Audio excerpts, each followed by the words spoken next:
faculdade você está falando, um amigo meu que é professor falou que agora ele está enfrentando, não sei se você enfrenta isso com aluno, ele está enfrentando uma coisa de alunos que se rebelam contra o passado de determinados escritores. Então, tipo, não vou ler fulano porque ele é... Começa assim, não, eu discordo de fulano. Aí, assim... Tá. Shakespeare, Dante são... eu tô discordando de Shakespeare, mas assim, desculpa, amor, o cara, vamos dizer, um cara que tem um doutorado em Shakespeare, estudou a vida inteira Shakespeare, discordar vai ser difícil, mas a gente até entende. Agora, amor, você tem 17 anos, sua mãe te traz pra faculdade de carro, você não sabe nem pegar ônibus, você tá discordando do Shakespeare. Sim, porque ele é escravagista, eu não vou ler. E os professores têm enfrentado... Assim, como é que você... Porque a profissão do professor é ensinar. Ele tem que ver se consegue enfiar alguma coisa dentro dessa cabeça oca e arrogante ao mesmo tempo. Esse problema te chega por algum... Sim, não, eu só tenho... Você sabe... Bom, eu sei lá, eu estudei na PUC de São Paulo, imagina. Tinha gente pelada. Uma vez eu tava numa sala do mestrado. Sim, uma vez eu tava numa sala do mestrado. E aí entrou uma pessoa nua, né? A gente continuou, assim, olhando o livro e tal. Um homem. Ele passou nu. Todo mundo que já estudou na PUC já viu, tá? Só pra o pessoal entrar nos casulos. Aí entrou um cara pelado, assim. Cara, foi muito engraçado, porque todo mundo já tava tão acostumado que o professor continuou dando aula como se nada tivesse acontecendo. Todo mundo lendo o livro, como parecia um filme francês dos anos 60, assim, rolando. E o cara saiu pelado. Então, assim, claro, o cheiro da maconha e todo mundo muito louco, né? Imagina que eu chegava e falava, caramba, quando é que a gente vai ler os livros, né? Uma vez eu entrei num grupo de estudos, né, do marxismo. E eu entrei para ler os livros marxistas. Falei, pô, deixa eu ler os livros marxistas, eu quero entender o que tá acontecendo, né?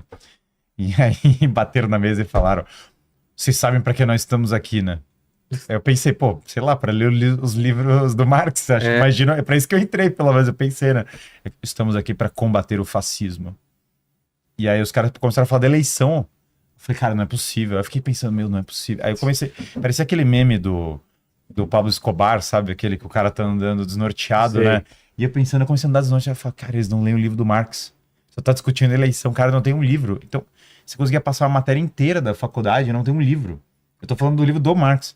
E aí quando começa nessa linha, né? E eu tô querendo ler o livro do Marx, sei lá, pra aprender. Primeiro a gente argumentar contra, mas você começa a olhar, então, Shakespeare é malvado, né? Shakespeare é racista, homofóbico, machista, sei lá qual é o negócio. Dante Alighieri é malvado. Dostoiévski é malvado. Lusíadas é malvado. É o escravagismo, sei lá o quê. É o colonialismo, né? Lusíadas representa o colonialismo. O que acontece, isso pra mim me deixa até otimista, olhando isso, porque já é um processo de emburrecimento tão grande que é autodestrutivo. É um tiro no pé, né? Porque a galera vai se auto-emburrecendo num nível, não sei se isso é positivo ou negativo, mas é autodestrutivo, sem dúvida. Porque você vai ficando cada vez mais ignorante.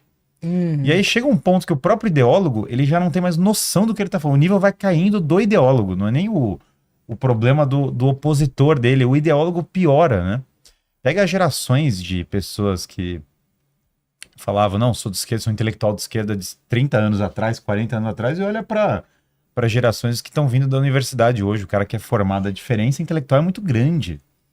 Isso que você está falando tem uma coisa que me...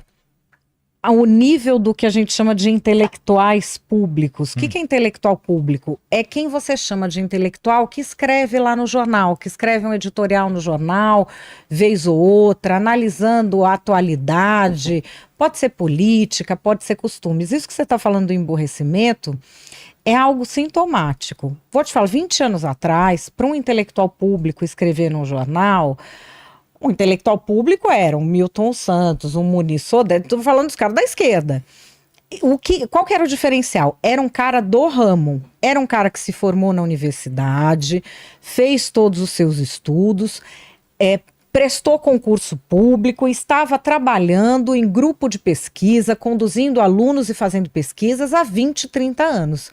Um cara desse, que efetivamente trabalha com produção de conhecimento há 20 anos, ele era considerado um intelectual.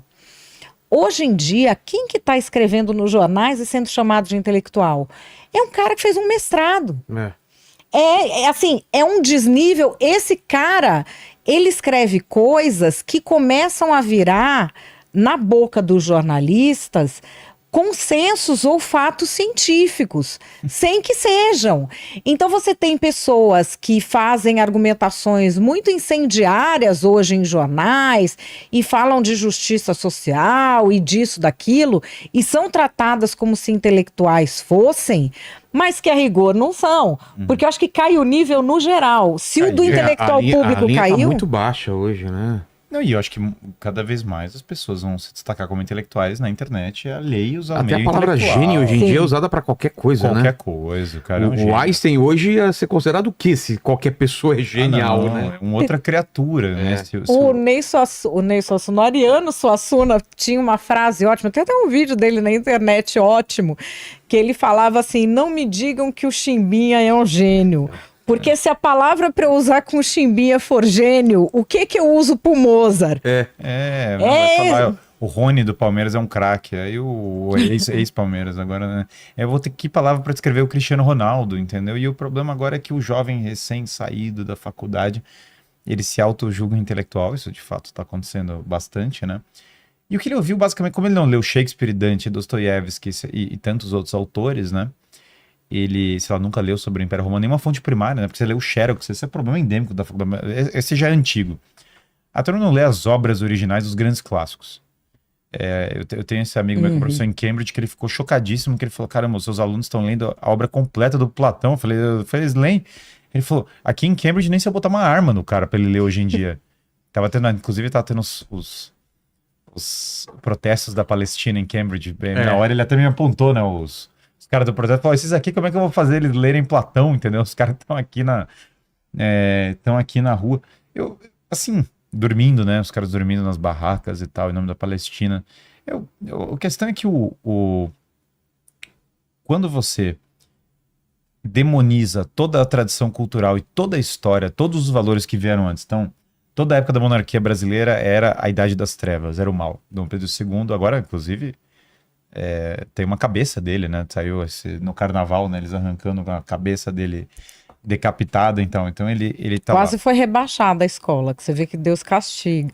Castiga, mas é isso. Aí derruba-se a estátua. Nos Estados Unidos teve aquela coisa de derrubar estátuas, né? Então derruba-se a estátua do Lincoln, que aboliu a escravidão, porque ele é racista. Então, assim, derruba a estátua do Lincoln. Então, a história vai sendo destruída. E quando você vai apagando a história, isso não é antigo também. Novamente, na própria Revolução Francesa, eles já iam apagando o passado, demonizando, apagando o passado. As enciclopédias já demonizavam toda a Idade Média. Então nós já fomos educados nessa linha, né? Idade Média, Idade das Trevas. Nós nunca ouvimos falar de uma invenção que foi feita no período medieval. Sei lá, na Idade Média surgiu a letra minúscula, a notação musical que a gente usa, as universidades. Idade das Trevas é um termo propagandístico, nem é um termo válido, assim. O que é Idade das Trevas? São 1000 anos.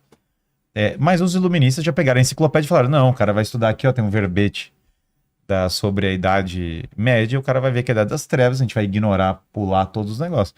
Então o cara fala sobre, o cara leu Xerox, ele não sabe quem foi Júlio César, né? Eu tô lendo esses dias Plutarco e lendo a vida dos grandes romanos de novo, né? Eu tô comparando com Tito Livio e tal.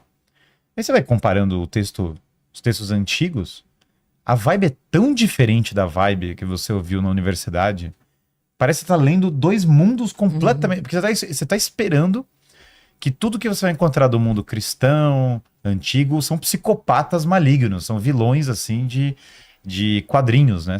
E aí quando você começa a ler, você fala: caramba, que cara sensacional, que coisa espetacular, né? Veja, isso aconteceu comigo no caso da história da igreja, por exemplo. Na minha formação escolar, universitária, eu tinha ouvido, a minha única informação sobre a igreja era má, opressão, escravidão, morte a todas as pessoas, matava todo mundo. E aí eu ficava: caramba, né? Aí eu comecei a ler a história dos santos, a vida dos santos, a vida dos grandes episódios, a história da igreja de Daniel Hobbes. Aí eu falo: caramba, olha só, você vê a vida de um São Francisco de Assis, você vê a vida de um São Bento, de um São Tomás de Aquino. São pessoas que viveram a vida delas entregues a outra pessoa, que viveram virtudes, que viveram... existe nesse pensamento revolucionário um cinismo gigantesco em relação à possibilidade de pessoas grandiosas. você desconfia de todo mundo que é bem sucedido do ponto de vista empresarial. Então o grande empresário tem que ser um cara malvado. Ele tem que ter alguma coisa errada. O santo tem que ser falso. Tem que ter alguma... Eu lembro uma vez que fui numa palestra na USP e o cara falou, Santo Agostinho não era santo, era um vagabundo. Eu falei, caramba, né? Que coisa... sim. Era a vibe. Gente! Pô, Pô, e Santo Agostinho é o vagabundo, o cara que tava falando é o quê, então?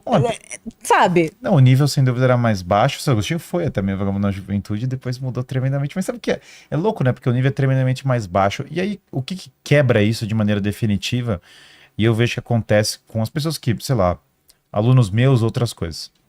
Você joga uma Red Pill que nem a gente jogou aqui, eu jogo um negócio e tal, fala de um livro, né? E aí o cara vai atrás, né? Uhum.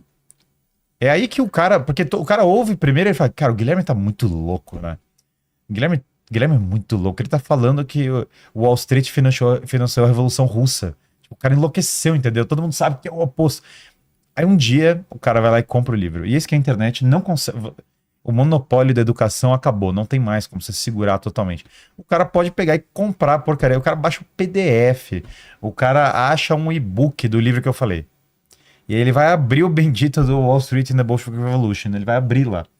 E ele vai ver o documento, tá lá impresso, tem um print, tem uma foto do documento do governo soviético no meio do Federal Reserve de Nova York. Acabou. Aquele cara, ele olha e fala, meu Deus do céu, me enganaram. Eu fiquei 10 anos acreditando, 20 anos, eu fiquei 30 anos, eu fiquei 40 anos, eu fiquei 40 anos acreditando que era assim. E aí quando cai a ficha dele, o cara que sai da Matrix, né, o cara que acorda, assim, que ele fala, meu Deus, estou sendo controlado pelos agentes, sei lá, tem as máquinas que estão sugando meu cérebro. O choque dele é muito grande, né, é sair da caverna do Platão, é o cara olhar e falar...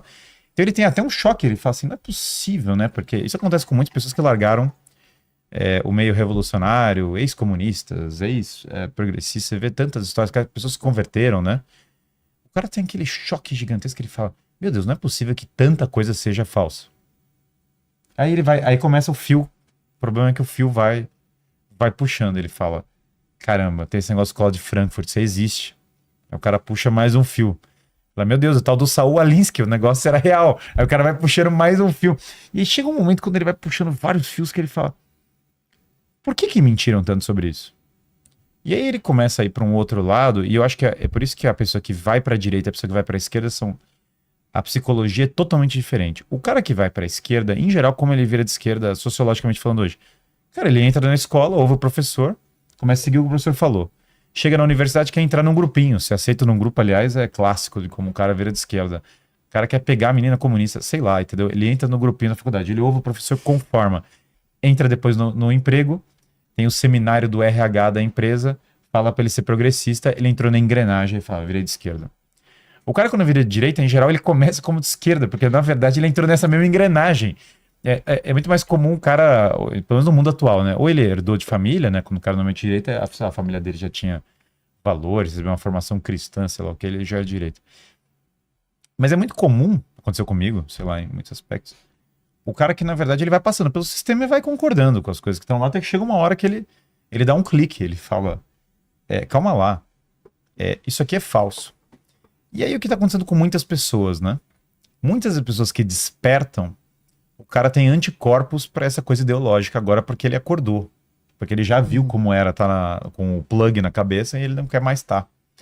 E aí esse cara começa a entrar, e aí tem uma juventude agora, sei lá, que milhares de pessoas eu vejo que seguem o Jordan Peterson, sei lá, eu faço eventos presenciais, eu vejo jovens lotando os eventos, que o cara, ele fala, olha, foi longe demais, nós perdemos o rumo, a coisa tá errada, deu a volta que deu errado, sabe? E aí o cara começa a pensar o seguinte, como é que eu faço para ter uma família? Ninguém me ensinou, ninguém me falou, eu preciso voltar a isso. Como é que eu faço para empreender? Como é que eu faço para montar uma empresa de sucesso? Como é que eu faço fazer alguma coisa assim? Todo mundo falou que o empreendedorismo era demoníaco, que, sei lá, o empresário é malvado, mas agora eu preciso pagar minhas contas. Como é que eu faço para ficar em forma? Me falaram que forma física não era importante, que tudo era relativo, que você não tem que... tem até matéria saindo. Academia de extrema direita, né? Saiu essa notícia. Não. Saiu. Ah, gente, não é possível um negócio desse. Ah, mas claro, porque não seria, né? O cara levanta o peso, extrema direita. Lembra Não. que falaram também do Top Gun, que os aviões eram fálicos? O avião é um Aqueles caças símbolo. é o símbolo fálico. que os Eu aviões- acho que esse tipo de coisa diz mais sobre quem tá imaginando, né? Exato.